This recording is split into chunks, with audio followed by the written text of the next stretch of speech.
ጤና ይስጥልን ክቡራትና ክቡራን አድማጮቻችን እንደምን አደራችሁ። የዕለተ ረቡዕ የጧት ፕሮግራማችን እንሆ ጀመረ። ከሁሉ አስቀድመን መልካም ቀን እንዲሆንልን እንመኛለን። የቴክኒክ ባለሙያችን ኢላይ ቤንሻባት ሲሆን የስቱዲዮ ተረኛ አስተናጋጆች ወርቅነሽ እሸቴና ሰጠኝ ዘመነን። አድማጮቻችን በቅድሚያ የሰዓቱን ዜና እናሰማና የጋዜጦች አምድ ወቅታዊ ዘገባና ቃለ ምልልሶችን እናቀርባለን። ቆይታችሁ እስከ ፕሮግራማችን መጨረሻ ከኛ ጋር እንዲሆን አስቀድመን እንጋብዛለን። አሁን የሰዓቱ ዜና በወርቅነሽ እሸቴ ይቀርባል። አመሰግናለሁ ሰጠኝ። አርዕስተ ዜና። በደቡብ ሊባኖስ በሚካሄደው ውጊያ ትናንት ጠዋት ተጠባባቂ ሻለቃ ኢታማር ሳፒር የህይወት መስዋዕትነት መክፈሉ ታወቀ። መከላከያ ሰራዊቱ ወደ ጋዛ ሰርጥ በመጓዝ ላይ የነበሩ ከቱርክ የተነሱ መርከቦችን ሙሉ በሙሉ መቆጣጠሩን አስታወቀ። ሶማሌላንድ በቅርቡ በኢየሩሳሌም የኤምባሲ ጽህፈት ቤቷን የምትከፍት መሆኑን በእስራኤል አዲሱ አምባሳደር መሐመድ ሀጂ አስታወቁ። የኢራን የውጭ ጉዳይ ሚኒስትር አባስ አራክቺ ሀገራቸው ወደ ጦርነት ከተመለሰች ከዚህ በፊት ከወሰደችው ልምድና እውቀት አስገራሚ ነገሮችን እንደምታሳይ ተናገሩ። የሚሉት ዋና ዋና ዜናዎች ናቸው። ዝርዝሩን እነሆ። በደቡብ ሊባኖስ በሚካሄደው ውጊያ ትናንት ጧት ተጠባባቂ ሻለቃ ኢታማር ሳፒር የህይወት መስዋዕትነት መክፈሉን መከላከያ ሰራዊቱ አስታወቀ። የሻለቃ ኢታማር ሳፒር በቢንያሚን አካባቢ የማሌ ነዋሪ ሲሆን በ27 ዓመት የዕድሜ ክልል የሚገኝ ማግላን የተባለው ኮማንዶ ክፍለ ጦር አባል ነበር። የተጠባባቂ ሻለቃ ኢታማር ሳፒር የቀብር ስነስርዓት ዛሬ ከረፋዱ 10 ሰዓት ላይ በራናና ከተማ ይካሄዳል። የሻለቃ ኢታማር የተገደለው በደቡብ ሊባኖስ ካውዛህ በተባለው የክርስቲያኖች መኖሪያ መንደር ውስጥ በእስራኤል መከላከያ ሰራዊት ቁጥጥር ስር በሚገኘው ሹትላ ከተባለው ሰፈር ፊት ለፊት ሲሆን የሂዝቦላ አሸባሪ ከቤተ ክርስቲያን ግቢ በመደበቅ ወደ ውጭ በሚገኘው የእስራኤል መከላከያ ሰራዊት አባላት በከፈተው ተኩስ መሆኑ ተገልጿል። አሸባሪው ሳያመልጥ እንዳልቀረም ተገልጿል። ነፍስ ይማር። ከዚህ ጋር ተያይዞ የደጀን ዕዙ ወቅታዊ ተጨባጭ ሁኔታውን ከገመገመ በኋላ አሁን ባለው መመሪያ ላይ ለውጥ እንደሌለና እስከፊታችን ቅዳሜ ምሽት የሚቀጥል መሆኑን ባስተላለፈው መልእክት ገልጿል። ጠቅላይ ሚኒስትር ቢንያሚን ኔታንያሁ በአስቸኳይ የጸጥታና የፖለቲካ ምክንያት ዛሬ የነበራቸው ችሎት እንዲሰረዝላቸው ያቀረቡት ጥያቄ ፍርድ ቤቱ መቀበሉ ታወቀ። ጠቅላይ ሚኒስትሩ ያቀረቡትን ጥያቄ አቃቢ ሕግም መቀበሉ ተገልጿል። ትናንት የነበረው የጠቅላይ ሚኒስትሩ ችሎትን በተመሳሳይ መሰረዙ ታውቋል። መከላከያ ሰራዊቱ ወደ ጋዛ ሰርጥ በመጓዝ ላይ የነበሩ ከቱርክ የተነሱ መርከቦችን ሙሉ በሙሉ መቆጣጠሩ ታወቀ። በመርከቦች ላይ የነበሩ 430 ፍልስጤማውያንን ደጋፊ ተንቀሳቃሾች ወደ እስራኤል የባህር ኃይል መሸጋገራቸው የታወቀ ሲሆን ወደ እስራኤል ሲደርሱ ከየሀገራቸው ቆንጽላ ጽህፈት ቤት ጋር መወያየት እንደሚችሉ ታውቋል። የእስራኤል የውጭ ጉዳይ ሚኒስትር ባወጣው መልእክት በመርከብ ወደ ጋዛ ሰርጥ በተደጋጋሚ የሚደረገው ጉዞ ለሐማስ ድርጅት ድጋፍ የሚያደርጉ እንጂ ማህበረሰባዊ ጥቅም ለመስጠት እንዳልሆነ ተገልጿል። በተጨማሪም እስራኤል ዓለም አቀፉን ሕግ መሰረት በማድረግ መስራቷን እንደምትቀጥልና በጋዛ ላይ የተጣለውን ሕጋዊ እገዳ የሚጥስ ለማንኛውም አይነት እንቅስቃሴ ፈቃድ አትሰጥም ሲል የውጭ ጉዳይ ሚኒስትር ባወጣው መልእክት ገልጿል። እስራኤልና ሊባኖስ መካከል የሚያካሂዱትን ድርድር በሚቀጥለው ወር መጀመሪያ ላይም ለተጨማሪ ጊዜ ተገናኝተው እንደሚወያዩ የአሻርክ አላውሳት የተባለው የሳውዲ ቴሌቪዥን ጣቢያ ዘገበ። ሁለቱ ሀገራት በጋራ የደህንነትና የፖለቲካ ጉዳዮች ይወያያሉ ተብሎ እንደሚጠበቅ ቴሌቪዥኑ ዘግቧል። እስራኤልና ሊባኖስ የሂዝቦላን ድርጅት ትጥቅ ለማስፈታትና ስምምነት ላይ ለመድረስ በአሜሪካ አማካኝነት በተደጋጋሚ ተገናኝተው መወያየታቸው ይታወሳል። የኢራን የውጭ ጉዳይ ሚኒስትር አባስ አራክቺ ሀገራቸው ወደ ጦርነት ከተመለሰች ከዚህ በፊት ከወሰደችው ልምድና እውቀት አንጻር አስገራሚ ነገሮች እንደምታሳይ ተናገሩ። አራክቺ በጦርነቱ ወቅት በአሜሪካ ወታደራዊ አውሮፕላኖች ላይ በ10 ሚሊዮን ዶላር የሚገመት ጉዳት ማድረሷን በኤክስ ገጻቸው ላይ በጻፉት መልእክት ገልጸዋል። የአሜሪካው ምክትል ፕሬዝዳንት ጄዲ ቫንስ ቀደም ሲል ባስተላለፉት መልእክት ሁለቱ ወገኖች ወደ ጦርነት መመለስ አይፈልጉም ካሉ በኋላ ነገር ግን ፕሬዝዳንት ትራምፕ አማራጭ በማጣት ወታደራዊ እርምጃ ለመውሰድ ሳይገደዱ እንደማይቀሩም ገልጸዋል። ቫንስ በተጨማሪም ኢራናውያን ስምምነት ላይ መድረስ ይፈልጋሉ፣ የኒውክሌር ጦር መሳሪያ ጉዳይ ለአሜሪካ ቀይ መስመር መሆኑንም ይረዳሉ ብለዋል። ከጋዜጠኞች ጋር ባደረጉት ውይይት ሶማሌላንድ በቅርቡ በኢየሩሳሌም የኤምባሲ ጽህፈት ቤቷን የምትከፍት መሆኑን በእስራኤል አዲሱ አምባሳደር መሐመድ ሀጂ አስታወቁ። ጎን ለጎን በሶማሌላንድም የእስራኤል ኤምባሲ ጽህፈት ቤት እንደሚከፈት ተገልጿል። ሶማሌላንድ በኢየሩሳሌም ኤምባሲ ጽህፈት ቤቷን ወደ ኢየሩሳሌም ኤምባሲ ጽህፈት ቤታቸውን ካዛወሩ 7 ሀገራት ጋር እንደምትቀላቀል የተገለጸ ሲሆን በኢየሩሳሌም ኤምባሲ ጽህፈት ቤታቸውን ከከፈቱ ሀገራት መካከል አሜሪካ፣ ጓቲማላ፣ ሆንዱራስና ፓራጓይ ይጠቀሳሉ። በመጨረሻም የአየር ንብረት ትንበያ። የአየሩ ጸባይ ዛሬና ነገ ሙቀቱ ቀንሶ ቀዝቀዝ ያለ የአየር ጸባይ ይኖራል። በመካከለኛውና በሰሜን እስራኤል ቀላል ዝናብ ይኖራል ተብሎ ይጠበቃል። የዛሬው ቀን የሙቀት መጠን በዲግሪ ሴንቲግሬድ በኢየሩሳሌምና በቴልአቪቭ እንዲሁም በሃይፋ ተመሳሳይ በመሆን 24 ዲግሪ ሴንቲግሬድ ይደርሳል። በጽፋት 21፣ በቤት ሻአን 31፣ በብኤርሸባ 28፣ በኢላትና አካባቢዋ 37 ዲግሪ ሴንቲግሬድ ይደርሳል። ሰጠኝ ዜናው አበቃ። ወርቅነሽ ለዜናው እናመሰግናለን።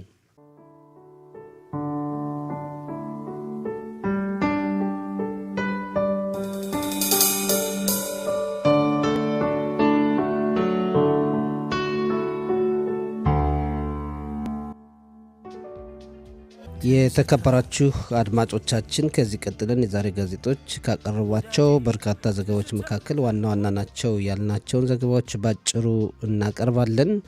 የማዕሪብ ጋዜጣ በፊት ገጹ በዋናነት የዘገበው የአሜሪካና ኢራንን ጉዳይ ነው። የፕሬዝዳንት ትራምፕ ማስጠንቀቂያና ወታደራዊ እርምጃውን ያራዘሙበትን ሁኔታ በሚል ርዕስ ማዕሪብ እንደዘገበው ከሆነ የአሜሪካው ፕሬዝዳንት ዶናልድ ትራምፕ በፋርስ ባህረ ሰላጤው የአረብ ሀገራት ጥያቄ አማካኝነት በኢራን ላይ ጦርነት የሚጀመርበትን የጊዜ ሰሌዳ ከ2 እስከ 3 ቀናት በማራዘም ለድርድሩ እድል እንደሰጡና እርምጃ የሚወሰድበትን ጊዜ ሳምንቱ መጨረሻ ቀናት አካባቢ ይሆናል የሚል መግለጫ መስጠታቸውን ጋዜጣው ዘግቧል። ትራምፕ የኢራን መንግስት የኒውክሌር ጦር መሳሪያ ባለቤት ከሆነ በጅምላ ጨራሹ መሳሪያ በይሁዳን ላይ ጭፍጨፋ ያደርጋል፣ በሌሎች አካላትም ላይ ችግር ይፈጥራል በማለት ተናግረዋል። በአሜሪካና ኢራን መካከል የሚደረገው ድርድር በተሰጡት ተጨማሪ 3 ቀናት ምን ያክል ውጤታማ ይሆናል የሚለው ብዙ ጥያቄን ያስነሳ ጉዳይ ነው። ያም ሆኖ የሰላም አማራጩ በተወሰነ መልኩ እንዳለና የጦርነቱ ንፋስ የሚነፍስበት ሁኔታ መኖሩን ማዕሪብ ዘግቧል። አሜሪካና ኢራን በዚህ ሁኔታ እያሉም ለሚፈጠሩ ነገሮች ሁሉ አስፈላጊው ምላሽ ለመስጠት በእስራኤል በኩል አስፈላጊው ዝግጅት እየተደረገ መሆኑና በወቅታዊ ሁኔታው ምክንያት ጠቅላይ ሚኒስትር ቢንያሚን ኔታንያሁ በተጠረጠሩባቸው ጉዳዮች ዛሬ ፍርድ ቤት ሊቀርቡ የነበረው መሰረዙን ማዕሪብ ጨምሮ ዘግቧል። በሌላ በኩል ኢራን በጦርነቱ የተጎዳባትን የሚሳኤል ስርዓቷን እንደገና በመጠገን መዘጋጀቷ መገለጹን ማዕሪብ ጨምሮ ዘግቧል። የኢዲዮት አህሮኖት ጋዜጣም በተመሳሳይ ሁኔታ የኢራንና አሜሪካን ጉዳይ ትኩረት በመስጠት ዘግቧል። በአየር ላይ ከፍተኛ ውጥረት ተፈጥሯል በሚል ጋዜጣው ዛሬ ባቀረበው ዘገባ የአሜሪካው ፕሬዝዳንት ዶናልድ ትራምፕ በኢራን ላይ እርምጃ ሊወሰድ ትንሽ ጊዜ ሲቀር ጥቃቱ ለጊዜው እንዲቆም አድርጌያለሁ፣ ለድርድሩም የተወሰኑ ቀናትን ሰጥቻለሁ ብለው ካስታወቁ በኋላ ውጥረት በመጠኑ ቢረግብም ጦርነቱ ይኖራል የሚለው ሁኔታ አሁንም እንዳለ ነው። ትራምፕ ምናልባት እስከ እሁድ ድረስ ለኢራኖች እድል ሊሰጡ ይችላሉ ብለዋል ጋዜጣው። የአሜሪካው ምክትል ፕሬዝዳንት ጄዲ ቫንስ ትናንት ምሽት በሰጡት መግለጫ ኢራናውያን ከአሜሪካ ጋር ከስምምነት መድረስ ይፈልጋሉ ብለዋል። ይሁን እንጂ ኢራናውያን የአሜሪካንን ባለስልጣናት መግለጫም ሆነ ማስፈራሪያ ምንም አልመሰላቸውም። የኢራን ሕዝብ ጠንካራ የብረት ቦክስ፣ ጠላቶቻችን በውርደት ያሸንፋል የሚል መግለጫ እንደሰጡ የኢዲዮት አህሮኖት ጋዜጣ ዘግቧል። አንድ የእስራኤል ባለስልጣን በበኩላቸው የአሜሪካው ፕሬዝዳንት ዶናልድ ትራምፕ በኢራን ጉዳይ በየጊዜው በሚሰጡት መግለጫ በምንም ጉዳይ ሙሉ በሙሉ መተማመን አይቻልም ብለዋል። እንደሚታወቀው ፕሬዝዳንት ትራምፕ በተለያዩ ጊዜያት ብዙ መግለጫዎችን ይሰጣሉ። መግለጫዎችም እርስ በርሳቸው የሚጋጩ ናቸው። አንዱንም ማመን የማይቻልበት ሁኔታ እንዳለ ብዙ ትችቶች ይቀርባሉ። እኒህ የእስራኤል ባለስልጣንም ዶናልድ ትራምፕ የሚሰጡትን መግለጫ ሙሉ በሙሉ ሊተማመኑበት አይችሉም ማለታቸውን የኢዲዮት አህሮኖት ጋዜጣ በዛሬ ዘገባው ተመልክቷል። የእስራኤል አየም ጋዜጣም በተመሳሳይ ሁኔታ የአሜሪካና ኢራን ጉዳይ ዘግቧል። ጊዜው እየተቃረበ ነው። ፕሬዝዳንት ትራምፕ ለድርድሩ ከ2 እስከ 3 ቀናት እድል ሰጥተዋል። እኒህ ቀናት ወሳኝ ናቸው ብሏል። በኢራን ላይ ጦርነቱ ይታደሳል በሚል ስጋትም የእስራኤል መከላከያ ሰራዊት አስፈላጊውን ቅድመ ዝግጅት አድርጓል። አንዳንድ ዲፕሎማቶች እንደገለጹት ደግሞ ኢራን ለአሜሪካ በሰጠችው ምላሽ የአቋም መላላት ጉዳይ አሳይታለች ብለዋል። የሐሬጽ ጋዜጣም ትራምፕ ለኢራናውያን የተወሰኑ ቀናት እድል እንደሰጡ ዘግቧል። ኢራናውያን በድርድሩ ምን ያክል ተገዢ ይሆናሉ የሚለው ሌላ ጥያቄን ያስነሳ ጉዳይ ነው። ትራምፕ ለኢራናውያን የሰጡት ከ2 እስከ 3 ቀናት ሲያልቅ በእውነት ትራምፕ ጦርነቱ እንዲታደስ ያደርጋሉን የሚለው ሀሳብ ሌላ ጥያቄን ያስነሳ ጉዳይ ነው ብሏል ጋዜጣው። ሌላው ሁሉም ጋዜጦች የዘገቡት በደቡብ ሊባኖስ የሂዝቦላ ድርጅት በሚፈጽመው ጥቃት የህይወት መስዋዕትነት የሚከፍሉ ወታደሮች ቁጥር እየጨመረ መጥቷል። በተጠባባቂው ጦር የሚያገለግለው ሻምበል ባሻ ኢታማር ሳፒር ትላንት የህይወት መስዋዕትነት ከፍሏል። በቤተ ክርስቲያን አካባቢ የነበረ አሸባሪ የእስራኤል ጦር በያዘው ደቡብ ሊባኖስ አካባቢ ሆኖ ወደ እስራኤል ወታደሮች ተኩስ ከፍቶ ሻምበል ባሻ ኢታማር ሳፒርን ገድሏል። ኢታማር ባለትዳርና የ1 ዓመት ከመንፈቅ ልጅ ነበረው። ነፍስ ይማር ወታደሩ። በእስራኤልና ሊባኖስ መካከል ከሳምንታት በፊት የተኩስ አቁም ስምምነት ከተደረሰ በኋላ የተገደሉ የእስራኤል ወታደሮች ቁጥርም ከኢታማር ጋር ወደ 10 ደርሷል። በሌላ በኩል የሂዝቦላ ድርጅት ወደ ሰሜን እስራኤል መተኮሱን ቀጥሏል። የእስራኤል መከላከያ ሰራዊትም በሊባኖስ የሂዝቦላን ተቋማት ማጥቀቱን እንደቀጠለ መሆኑን ጋዜጦች ዘግበዋል። የማሪቭ ጋዜጣም ሆነ ሌሎች ጋዜጦች የተመለከቱት ከቱርክ ተነስተው ወደ ጋዛ የባህር ዳርቻ ለመድረስ በጀልባና መርከብ ሲጓዙ የነበሩ ከ400 በላይ የተለያዩ ሀገራት ዜጎችን የእስራኤል ባህር ኃይል በቁጥጥር ስር አውሎ ወደ እስራኤል እያመጣቸው መሆኑን ነው። በ10 የሚቆጠሩ ጀልባዎችና መርከቦችን ይዘው ወደ ጋዛ የባህር ዳርቻ ሲመጡ የነበሩ ዜጎችን ለመቆጣጠር በተወሰደው እርምጃ ብዙ ችግር እንዳልገጠመና የእስራኤል ባህር ኃይል በተገቢ ሁኔታ በቁጥጥር ስር መዋሉን ጋዜጦች ዘግበዋል። የሀሬጽ ጋዜጣ ዛሬ ካቀረባቸው ዘገባዎች መካከል አንዱ የእስራኤል ክኔሴት ዛሬ እንዲበተን ረቂቅ ሕግ ይቀርባል ብሏል። ፓርላማው እንዳይበተን ጠቅላይ ሚኒስትር ናታንያሁ ብዙ ጥረት እያደርጋሉ ተብሎ የሚጠበቅ መሆኑን ሀሬጽ ጨምሮ ዘግቧል። በተለይ የዘመቻ ሕጉ ለመንግስት አለመረጋጋት ምክንያት መሆኑ ይነገራል። የሀሬዲን ማህበረሰብን የሚወክሉት ፓርቲዎች የዘመቻ ሕጉ ካልጸደቀ መንግስት እንዲበተን እናደርጋለን ማለታቸውም ይታወሳል። ይህን ምክንያት በማድረግ የተቀናቃኝ ፓርቲዎች መንግስት እንዲበተን ረቂቅ ሕግ ለክኔሴት ዛሬ ያቀርባሉ ተብሎ ይጠበቃል። በሌላ በኩል ጠቅላይ ሚኒስትር ናታንያሁ የዘመቻ ሕጉን ለማጽደቅ ጥረት እያደረጉ ነው ተብሏል። ጋዜጦችም ይህን ትኩረት አድርገው ዘግበዋል። ሌላው ሁሉም ጋዜጦች በፊት ገጻቸው የዘገቡት የእስራኤል የሊጋታል ውድድር ትላንት በተካሄደ ወሳኝ ጨዋታዎች ዋንጫ ያነሳውን ቡድን ማወቅ ተችሎበታል ብለዋል። ምንም እንኳ አንድ ጨዋታ ቢቀርም አፖኤል ቤርሸባ የ2025-2026 የውድድር ዘመን የሊጋታል ዋንጫን አንስቷል። አፖኤል ቤርሸባ ከ2018 ዓ.ም ወዲህ ለመጀመሪያ ጊዜ ነው ዋንጫ ያነሳው። ትላንት አፖኤል ቤርሸባ ተጋጣሚውን ማካቢ ቴል አቪቭን 4-2 አሸንፎ የዋንጫ ባለቤት መሆኑን አረጋግጧል። በአንጻሩ በዚህ ዓመት የውድድር ዘመን ዋንጫ ያነሳል ተብሎ ተጠብቆ የነበረው ቤታር ኢየሩሳሌም ከአፖኤል ፔታህ ቲክቫ ጋር እኩል በመውጣቱ ዋንጫ የማንሳት እድሉን አጥቷል። አፖኤል ቤርሸባ አንድ ጨዋታ እየቀረው በ79 ነጥብ የዋንጫ ባለቤትነቱን ሲያረጋግጥ ቤታር ኢየሩሳሌም በ75 ነጥቦች ሁለተኛ፣ ማካቢ ቴል አቪቭ በ65 ነጥብ ሶስተኛ፣ አፖኤል ቴል አቪቭ ደግሞ በ59 ነጥብ አራተኛ ደረጃን ይዘዋል። የመንግስት መስሪያ ቤቶች ዋና ተቆጣጣሪ ማታንያሁ አንግልማን የቅሬታ ሰሚ መስሪያ ቤቱ ወኪልም ሆነው ያገለግላሉ። በመንግስት መስሪያ ቤቶች በኩል የቀረቡ ቅሬታዎችን ትላንት በሪፖርታቸው ይፋ አድርገዋል። በ2025 ዓ.ም ከ30 ሺህ በላይ ቅሬታዎች መቅረባቸውን በሪፖርታቸው ገልጸዋል። ከቅሬታዎች መካከል ሩብ ያክሉ የሰራተኛውና የማህበረሰብ አገልግሎት ክፍል መስሪያ ቤት የቀረቡ ናቸው።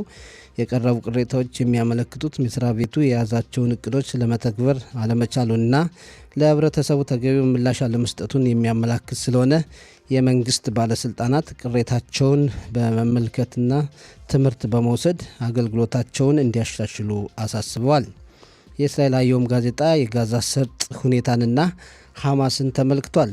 በአሜሪካው ፕሬዝዳንት ዶናልድ ትራምፕ የተቋቋመው የጋዛ ሰርጥ ሰላም ምክር ቤት ያጠናከረው ሪፖርት ሐማስን ወቅሷል። ሐማስ ጦርነቱ እንዲታደስ እያደረገ ነው። ሐማስ በስምምነቱ የተቀመጡ ዋና ዋና ቅድመ ሁኔታዎችንም እየጠበቀ አይደለም ብለዋል ጋዜጦች። 350 ኪሎ ሜትር የሚረዝሙ የምድር ዋሻዎች ገና ባዛ አልወደሙም። ሐማስ ብዙ አካባቢዎችን ተቆጣጥሮ ይገኛል። የሐማስን ወታደራዊ አቅም ለመቀነስ የነበረው እቅድ ገና ተግባር ላይ አልዋለም። በተቃራኒው ሐማስ የጦር ትጥቁን እያጠናከረ ይገኛል። የሰላም ምክር ቤቱ ስራውን እያከናወነ አይደለም በተገቢ ሁኔታ። ሐማስ ችግሮችን እየፈጠረበት ነው። በጋዛ 85 ከመቶ ህንፃዎችና መሰረተ ልማቶች እንደፈራረሱ ነው። 70 ሚሊዮን ቶን ፍርስራሾች አልተነሱም። ብዙ የጋዛ ሰርጥ ነዋሪዎች የመኖሪያ ቤት ችግር፣ ውሃ፣ የጤና እንክብካቤ መስጫ ተቋማትና የስራ ችግር አለባቸው ብሏል የሰላም ምክር ቤቱ በሪፖርቱ። የተከበራችሁ አድማጮቻችን የጋዜጦች አምድ ዝግጅት ባጭሩ ይህን ይመስላል።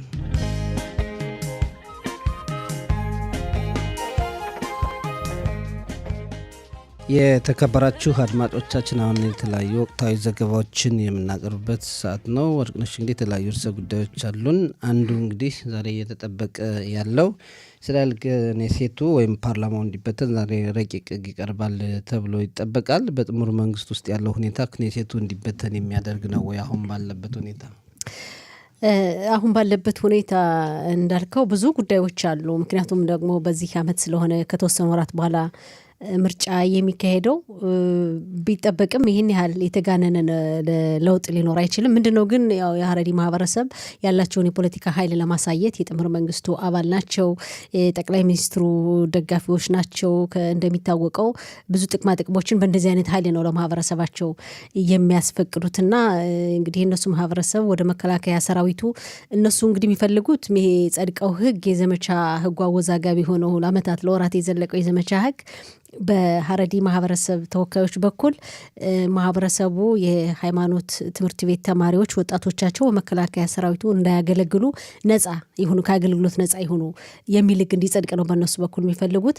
ነገር ግን ደግሞ በመከላከያ ሰራዊቱ አጠቃላይ በሀገሪቱ ተጨባጭ ሁኔታ በአብዛኛው የእስራኤል ማህበረሰብ በኩል ደግሞ የሀረሪ ማህበረሰብ የመከላከያ ሰራዊቱ አካል መሆን አለበት እንዲያገለግል ይፈልጋልና ይሄ ህግ ወይ እነሱ እንደሚሉት ወይ ደግሞ እንደ አጠቃላይ ሀገሪቱ ፍላጎት ነው መጽደቅ ያለበት። በዚህ ሁኔታ ጠቅላይ ሚኒስትሩን አናምንም በማለት የሀረሪ ማህበረሰብ ተወካዮች እንደውም ክኔሴቱ እንዲበተን ከዛሬ ጀምሮ ብለው ያው ጥሪ ማቅረባቸው እናስታውሳለን ባለፉት ሳምንታት። በዚህ መሰረት ነው እንግዲህ ክኔሴቱ ሊበተን ይችላል። የተቃዋሚ ፓርቲዎችም ደግፈዋል ይህን ጉዳይ። አሁን እንደምናውቀው ክኔሴቱ ይበተናል እንግዲህ ተብሎ ይጠበቃል። አይታወቅም። በጠቅላይ ሚኒስትሩ በኩል በአንዳንድ የጥምር መንግስቱ አባላት በኩል እንደምንም ተደጋግፎ መዝለቅ ይፈልጋሉ። ጫናም እያደረጉ ነው በተለያዩ የክኔሴት አባላት ላይ የተወሰነ የሀረሪ ማህበረሰብን የሚደግፍ አይነት ህግ ተጠጋግኖ እንዲያልፍና እንዲቀጥል ይባላል። በአብዛኛው ግን የመንግስት ተቃዋሚ ፓርቲዎች ራሳቸው የሀረሪ ማህበረሰብም እንግዲህ ህጉ በሚፈልጉት መንገድ ካልጸደቀ ክኔሴቱ እንዲበተን ነው ጥረት እየተደረገ ያለው፣ ይፈልጋሉ። ዛሬ እንግዲህ ውይይት ይካሄዳል በክኔሴቱ ተብሎ ይጠበቃል። እንግዲህ ቢበዛ በመጀመሪያ ዙር ለንባብ ሊቀርብ ይችላል፣ ለመጀመሪያ ዙር ድምፅ አሰጣጥ። ከዛ በኋላ የክኔሴቱ ቋሚ ኮሚቴ ነው እንደገና ይሄን ጉዳይ መክሮበት ነው የሚቀርበው። በዚህ ሁኔታ ነው ያለ። አይታወቅም እንግዲህ ሊበተንም ላይበተንም ይችላል። ሰጠኝ ጠቅላይ ሚኒስትር ናታንያሁ የሀረሪን ፓርቲዎች ከተቀናቃኝ ፓርቲዎች ጋር እንዳይሳተፉ ወይም ደግሞ ተሳትፎ አድርገው ትብብር አድርገው መንግስት እንዲወድቅ እንዳያደርጉ ጥረት እያደረጉ ነው ይባላል። በተለይ ደግሞ የሻስ ፓርቲ ከዚህ ምርጫ ወይም ደግሞ ክኔሴቱ ይበተን ብሎ ድጋፍ ካልሰጠ የአዱታ ቶራ ፓርቲ ብቻ ምናልባት ተጽዕኖ ላይፈጥር ይችላል ይባላል። እንግዲህ ያው ትንሽ ብዙም ተጽዕኖ የሚያመጣ አይደለም ግን መንግስት አለመረጋጋት ጥሩ አይደለም። በዚህ ወቅት ቢቆይ ጥሩ ነበር እስከ መጨረሻው። ግን ገና ድምጽም ያልተሰጠበት ሁኔታ ስለሆነ ባለበትም ሊቀጥል ይችላል። ነገር ግን ምናልባት የሊኩድ ፓርቲም ሆነ ሌሎች የጥምሩ መንግስት ያሉ አካላት የሚቃወሙ አሉ። እነሱ ስለሚቃወሙ አሁን ያለው እየረቀቀ ያለው ዘመቻ ህጉ እንዲጸድቅ የማይፈልጉ አካላት ስላሉ ምናልባት ይሄ ተጽዕኖ ሊፈጥር ይችላል። ምናየው ይሆናል ወደፊት። አወዛጋቢ ጉዳይ ነው እንዳልከው። የምርጫ ጊዜ ስለደረሰ እንግዲህ ክኔሴቱ ቢበተንም ባይበተንም ብዙ ለውጥ ሊያመጣ አይችልም ተብሎ ነው የሚታሰበው። መንግስት እንግዲህ የሚፈጥረውን ጫና ልናይ እንችላለን በሂደት። ሌላው ያው እንደሚታወቀው ወደ እስራኤል ክልል የባህር ዳርቻ የተጣለውን የባህር ዳርቻ እገዳ ጥሶ ለመግባት ከቱርክ የተነሱ መርከቦች ነበሩ። እንግዲህ ፍልስጤማውያን ደጋፊ ነን በማለት በተለያየ ጊዜ እንደሚደረገው የእስራኤል መከላከያ ሰራዊት ባሳለፍነው ሌሊት ሁሉንም ሙሉ በሙሉ በቁጥጥር ስር መዋሉ ተገልጿል። ይህ ሁኔታ እንዴት ነው ሰጠኝ? ቀላል አይደለም። አሁን የተለያዩ ሀገራት ዜጎች ናቸው መከላከያ ሰራዊቱ ወደ እስራኤል እያመጣቸው እንደሆነ ነው የሚነገረውና እንደው እስራኤልስ በዓለም አቀፍ ደረጃ ያላትን ተቀባይነት ተጽዕኖ አይፈጥርም ወይ? ምንም ተጽዕኖ የሚፈጥር ሊሆን አይችልም ብዬ ነው የማስበው። ምናልባት በቱርክና እነዚህን ተንቀሳቃሾች ወይም ደግሞ አክቲቪስቶች የሚያግዙ አካላት እነሱ ያው ቁጣቸውን ሊገልጹ ይችላሉ። ነገር ግን እስራኤል አሁን የዛ የጋዛ ሰርጥ ሁኔታ ለደህንነቴ ስጋት ይፈጥራል፣ ማንም አካል እንደፈለገው በጋዛ የባህር ዳርቻዎች መግባት የለበትም በሚል እገዳ የጣለችበት ሁኔታ አለ። እነሱ አስፈቅደው በትክክል ከእስራኤል ጋር ስምምነት አድርገው አይደለም የሚመጡት። የማንንም ሀገር ደንበር ማንም ጥሶ በቀላሉ የሚገባ አይደለምና ያው እንደምናውቀው የጋዛ ሰርጥ የባህር ዳርቻን እስራኤል ነው የምትቆጣጠረውና በዛ አካባቢ የጣለችውን ገደብ ጥሰው ለመግባት ያደረጉት ጥረት በተደጋጋሚ ጊዜ አልተሳካም። አሁን የእስራኤል መከላከያ ሰራዊት በተለይ የባህር ኃይሉ ተገቢውን ዝግጅት ካደረገ በኋላ በቁጥጥር ስር አውሎ እንግዲህ እያመጣቸው እንደሆነ እዚህም በኤምባሲዎቻቸው በኩል ከወኪሎቻቸው ጋር መገናኘት እንደሚችሉ ወደ ሀገራቸው እንደተለመደው እንዲሄዱ ይደረጋል። ምናልባት አልሄድም እያሉ ችግር የሚፈጥሩ ከሆነ ለብቻ በማቆያ ቦታ እንዲቆዩ ይደረጋል። 430 ይሆናሉ ተብሏል። እንግዲህ የእስራኤል ባህር ኃይል የወሰደው እርምጃ በጣም አመርቂ ነው፣ ጥሩ ነው። ችግር አልተፈጠረም እንደ ማርማራ መርከብና ይሄ ጥሩ ሁኔታ ነው። አሁንም ቀጣይም ይሄው ይቀጥላል ተብሎ ነው የሚጠበቀው። ጨምሬው ካለ ያው የሚገርመው በፊትም ነበር ይቀጥላልም ተብሎ ነው የሚጠበቀው። እንዳልከው አሁን ከቱርክ ነው ተነስተው የመጡት፣ በተለያየ ጊዜ ከተለያዩ ሀገራትም የመጡ እንደነበር እናስታውሳለን።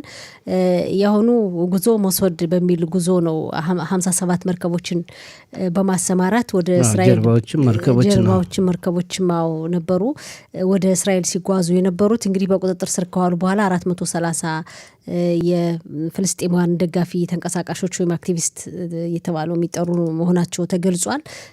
እንግዲህ የእስራኤል ወዳጅ ሀገራት ዜጎችም ሊሆኑ ይችላሉ። በእስራኤል ሀገር ኤምባሲ ጽሕፈት ቤት ያላቸው ሀገራት እንደሆኑ ነው እንግዲህ የሚታወቀው። እነዚህ ዜጎቻቸው ወደ እስራኤል ከገቡ በኋላ እስራኤል የባህር ኃይል እንደጠቀስከው ወደ እስራኤል እያመጣቸው ይገኛል። አሁን መንገድ ላይ ከየኤምባሲ ጽሕፈት ቤታቸው ጋር እንዲገናኙ ነው የሚደረገውና በዛ አማካኝነት ያው እንግዲህ ችግሩ ለመፍታት ያለውን ሂደት ለመጨረስ ይቀጥላል። የእስራኤል የውጭ ጉዳይ ሚኒስትር ጽሕፈት ቤት ባወጣው መልእክት እስካሁን በተደረገው ፍተሻ በእውነት ለፍልስጤም ሕዝብ ለጋዛ ሰርጥ ሕዝብ ነዋሪዎች እርዳታ ለመስጠት የሚያሳይ ብዙ ምልክት እንዳልተገኘ፣ የጫኑት ያን ያህል እርዳታ እንዳልተገኘና እንደው ሐማስን ለመደገፍ ያላቸውን ከሐማስ ጎን መቆማቸውን ለማስታወቅ እንጂ ሕዝብን ለመደገፍ ለንጹህ ሕዝብ ለመቆም ተብሎ እንዳልሆነ የእስራኤል የውጭ ጉዳይ ሚኒስትር ባወጣው መልእክት ገልጿል። ከዚህ በፊት የነበረውም እንደዚህ እንደሆነ ነው የገለጸው። ይህ እንግዲህ ምናልባት አሁን እስራኤልን በዓለም አቀፍ መድረክ የሚቀርብባትን ተቃውሞ በእርግጥ ሊያጠናክረው ይችላል። የእስራኤል ኃይል ግን ዓለም አቀፉን ሕግ ጠብቆ ዘመቻውን እንዳካሄደውና እንዳልከው ምንም አይነት ጉዳት እንዳልደረሰ ነው እስካሁን ድረስ ባለው እንቅስቃሴ የሚገለጸው። እንግዲህ ተደጋጋሚ ነው። እስራኤል ለወደፊትም የሚጠብቃት አይነት ፈተና ሊሆን ይችላል። የመጨረሻ ነው ብለን አናስብም እንዳልከው። እንግዲህ ያው በዚሁ መቀጠል ነው። ፈተና ይኖራል። ፈተናው ምንም የሚያስፈራ ነገር አይደለም። ሌላው የሰሜን እስራኤል ጉዳይ አሁንም እንደቀጠለ ነው። ትላንትም አንድ ወታደር በአሸባሪ ጥቃት ተገድሏልና 10ኛ ወታደር መሆኑ ነው። የተኩስ አቁም ስምምነት ከተፈረመ በኋላ ትላንትም ራክፋን በተባለው ቀላል ድሮን የቆሰሉ ሰዎች አሉ በሰሜን እስራኤልና ይህ ሁኔታ በጣም መቀጠሉ አሳሳቢ ነው እየተባለ ነውና መቼ ነው መፍትሄ የሚገኘው ይላሉ ብዙዎች። መፍትሄ እንደውም አሁን ሊባኖስና እስራኤል እንደውም እንደገና ተገናኝቶ ለመወያየት የሰላም ድርድር ላይ ለመድረስ ይባስ ያው እንግዲህ በታቀደው መሰረት ሂዝቦላ ይህን ያህል ጥቃት እያደረሰ ሁለቱ ሀገራት አሁን የሰላም ድርድራቸውን እንደቀጠሉ ነው የሚነገረው። እንግዲህ የተኩስ አቁም ስምምነት በሚል ጥላ ስር ነው የሆነው ሁሉ ነገር እየሆነ ያለውና ትናንት የህይወት መስዋዕትነት የከፈለው ወታደር እንዳልከው ትናንት ጧት ማግላን የተባለው ኮማንዶ ክፍለ ጦር አባል ነው። የሻለቃ ኢታማር ሳፒር ይባላል። ተጠባባቂ ወታደር በ27 ዓመት የዕድሜ ክልል የሚገኝ ማሊ የተባለው ሰፈር ኗሪ ነው። በቢንያሚን አካባቢ ዛሬ 10 ሰዓት ላይ ቀብር ስነስርዓቱ ይፈጸማል ተብሏል። በሚያሳዝን ሁኔታ ምናልባት እንግዲህ ወይ የለየለት ጦርነት ሆኖ መከላከያ ሰራዊቱ ጠልቆ ገብቶ የለየለት ጦርነት አላካሄደ ወይ ደግሞ የሰላም ስምምነት ተብሎ ሰላም የለም። መከላከያ ሰራዊት የህይወት መስዋዕትነት እየከፈለ ነው። እንግዲህ የተኩስ አቁም ስምምነት ተብሎ 10 ወታደሮች ህይወት ማለፍ መስዋዕትነት መክፈል ከዚህ በላይ ምን ጦርነት አለ? የተኩስ አቁም ስምምነት የሚለው ነገር አሁንም እንዳለ ነው። አስቸጋሪ ነው። አንዳንድ ጊዜ እንግዲህ እስራኤል እንደው ከአሜሪካ ውሳኔ ነጻ ሆና የሆነ ቆረጥ ያለ እርምጃ ቢወሰድ መልካም ነው። የሰሜን እስራኤል ነዋሪዎችን የዕለት ከዕለት ህይወትም እያየን ነው። በጦርነት ጥላ ስር ነው ያሉትና አስቸጋሪ ነው። ችግሩ በቅርቡ የሚፈታ አይመስልም። ድርድሩም እንደሆነ የምጠቅሰው ይሄንን የምገልጸው ዝም ብሎ የሊባኖስና እስራኤል የሰላም ድርድር እንግዲህ ሙሽራዋ በሌለችበት ሚዜውና ሙሽራው መሄድ ነው ብዬ ነው ማስበው። ምክንያቱም ዋናው ተጠያቂ የሚሆነው ተኩስ የሚከፍተው ሂዝቦላ ካልተጠቃለለ ድረስ በባዶ በጨፈሩ ዋጋ የለውም ብዬ ነው ማስበው። በራሴ እይታ ነው። ለማንኛውም የሚሆነው እናየዋለን ወደፊት።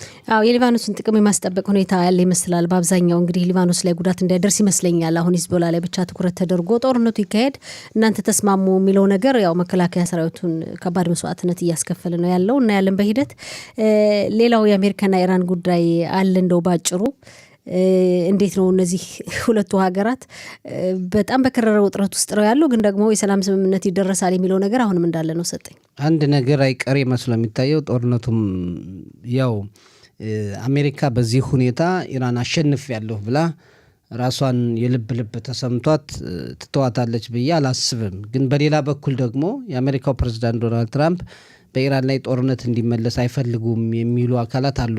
እንደውም የተኩስ አቁም ስምምነት እንደተጀመረ በአፕሪል ወር አካባቢ ነው ብዙዎች ሲገልጹ የነበረና አሁን ደግሞ ከ2 እስከ 3 ቀናት እድሜ ሰጥቻለሁ ለድርድሩ የዚህ የመካከለኛው ምስራቅ ሀገራት የተወሰኑ በጠየቁት መሰረት 3 ቀን ያክል ሰጥቻለሁ ብለዋል። በ3 ቀን ምን ያክል ውጤት ሊመጣ ይችላል የምናየው ይሆናል። በኢራን በኩል የአቋም መላላት እየታየ እንደሆነ አንዳንድ ዲፕሎማቶች ገልጸዋል። ምናልባት ጦርነቱን ሲፈሩ እንግዲህ ለሰላም እጃቸውን ከሰጡ መልካም ነው። ነገር ግን ኢራናውያን በራሳቸው አሁን የበለጠ የተተማመኑ ይመስላል። በጣም በቢሊዮን የሚቆጠር ዶላር የሚገመት ኪሳራ በአሜሪካ የጦር ሰፈሮች አደርሰናል ብለው ነው የሚገምቱ። እርግጥ ነው ብዙ ጉዳት አደርሰዋል፣ ግን ያው በትክክል ባይገለጽም የነበረው ጉዳት ያ የልብ የሰጣቸው ይመስላል። በእስራኤል ላይ እንኳን ያደረሱት ጉዳት የተወሰነ ነው። እንግዲህ ያለው ሁኔታ እናያለን። ሌላው ባጭሩ እንደው ምንመለከተው ሰጠኝ ካለኝ ጊዜ አንጻር ሶማሌላንድ በእስራኤል እንግዲህ በኢየሩሳሌም ኤምባሲ ጽሕፈት ቤቷን ልትከፍት መሆኑን መረጃዎች እየወጡ ናቸው። በቅርቡ ነው እስራኤል ለሶማሌላንድ እውቅና የሰጠች ራሷን የቻለች ሀገር ናት በሚል እንግዲህ እስራኤል የመጀመሪያዋ እንደሆነች ነው የሚነገረው። ሶማሌላንድ ይህን በደስታ ተቀብላ አሁን ኢየሩሳሌም ኤምባሲ ጽሕፈት ቤቷን ልትከፍት፣ እስራኤልም እንደዚሁ በሶማሌላንድ ኤምባሲ ጽሕፈት ቤት እንደምትከፍት እየተነገረ ነው። የሁለቱ ሀገራት ግንኙነት እንደው አካባቢው በአፍሪካ ቀንድ አካባቢ ምን አይነት ተጽዕኖ ይፈጥር ይሆን? ለእስራኤልስ ያለው ጥቅም ሊሆን ይችላል? ትልቅ ችግር ይፈጥራል። ያው እንደሚታወቀው ዋናዋ ሶማሌ የሶማሌላንድን ሀገርነት አልተቀበለችም። እንደውም ሌላው ይቅርና በሶማሌላንድ ውስጥ የባህር ክልል ወይም ደግሞ ወደብ ለማግኘት ኢትዮጵያ እንኳን ያደረገችው ጥረት በጣም በተቃውሞ መቆሙ እናውቃለን። አሁን ደግሞ እስራኤል በዛ አካባቢ ተጽዕኖ ስትፈጥር ችግር መፍጠሩ አይቀርም። በተለይ ደግሞ ለሶማሌላንድ እውቅና መስጠት ነውና ይሄ ችግር ይፈጥራል ብለን እናስባለን። ነገር ግን የአንድ ሰሞን ጫጫቴ ሆኖ ይቀራል። እስራኤል እንግዲህ በአርጌሳ ኤምባሲ ጽሕፈት ቤቷን ተከፈተች። እነሱ ደግሞ በኢየሩሳሌም እንዲያውም ብዙዎች በቴልአቪቭ ነው በኢየሩሳሌም ኤምባሲ ጽሕፈት ቤታቸውን ከከፈቱ ለእስራኤል ትልቅ ድል ነው። በዛ አካባቢ የቀይ ባህርን አካባቢ ለመቆጣጠር ብዙ የአፍሪካንም የመካከለኛው ምስራቅንም ስትራቴጂካዊ ቦታ ነው። ለእስራኤል ብቻ ሳይሆን ለእስራኤል ወዳጅ ሀገራት ጥቅም የሚያስገኝ ነውና ጥሩ ነው ብዬ ነው ማስበው። ምጨምረው ካለ ጥሩ ነው። ብዙ ምጨምረው የለም እንዳልከው እንግዲህ ሁለቱ ሀገራት ግንኙነት በዚህ የተደሰቱም አሉ፣ በጣም ደግሞ የከፋቸውም አሉ። ሁኔታውን በቅርብ ርቀት የሚከታተሉ እነ ቱርካው ሌሎችም ሀገሮች ግን ኢትዮጵያና የተባበሩት የአረብ ኤሚሬት ከእስራኤል ጋር እንደሆኑ ይነገራል። እንግዲህ ከራሳቸው ጥቅም አንጻር ይሆናል እንዳልከው ትልቅ ለውጥ ሊፈጥር ይችላል በዛ አካባቢ። ዞሮ ዞሮ የአንድ ሰሞን ጩኸት ሊሆን ይችላል እንጂ ለእስራኤል እንደው በቅርቡ ጥሩ ባይሆንም ግን በዘላቂነት በጣም ስትራቴጂክ የሆነ ቦታ ነው። ለእስራኤል መከላከያ ሰራዊት በተለይ ከኢራን ጋር ላለው ትልቅ ችግር እስራኤል እንግዲህ በዛ አካባቢ በቅርብ ርቀት ለመቀመጥ የሚያመቻት እንደሆነ ነው የሚነገረው። በሂደት ያለው ሁኔታ እናያለን። ጥሩ ነው። እሺ፣ እናመሰግናለን።